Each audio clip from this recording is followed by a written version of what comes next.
আগামী জাতীয় নির্বাচনকে সামনে রেখে দলীয় শৃঙ্খলা রক্ষায় কঠোর অবস্থানে বাংলাদেশ জাতীয়তাবাদী দল বিএনপি, বিশেষ করে যারা দলীয় সিদ্ধান্তের বাইরে গিয়ে স্বতন্ত্র প্রার্থী হিসেবে নির্বাচনে অংশ নিচ্ছেন বা এলাকায় আধিপত্য বিস্তারের চেষ্টা করছেন, তাদের কোনো ধরনের ছাড় না দেওয়ার ঘোষণা দিয়েছে দলের হাইকমান্ড।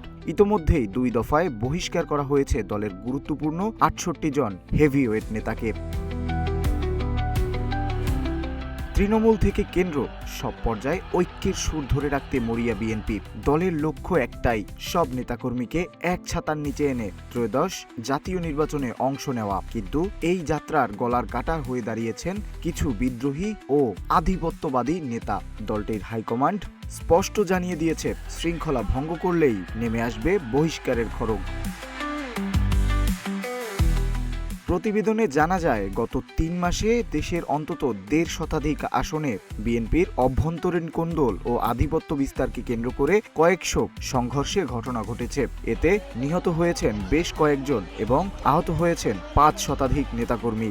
বিশেষ করে রাজধানীর তিতুমির কলেজ, নারায়ণগঞ্জের সোনারগাঁ এবং ফরিদপুরের আলফাডাঙ্গায় বড় ধরনের এক সংঘর্ষ ও প্রাণহানির খবর পাওয়া গেছে।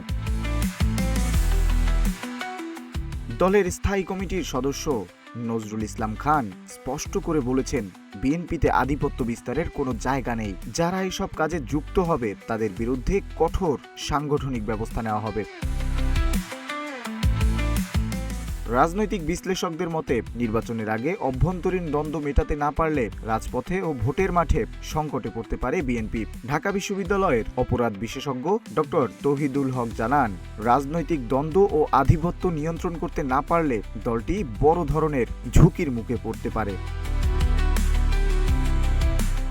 সিনিয়র যুগ্ম মহাসচিব রুহুল কবির রিজভী জানিয়েছেন, দলীয় সিদ্ধান্ত উপেক্ষা করে যারা প্রার্থী হয়েছেন বা সাংগঠনিক কার্যক্রমের বাইরে গিয়ে বিশৃঙ্খলা করছেন তাদের বিরুদ্ধে আইনি ও সাংগঠনিক উভয় ব্যবস্থাই নেওয়া হবে। বিএনপির বার্তা এখন পরিষ্কার, দলের চেয়ে বড় কেউ নয়।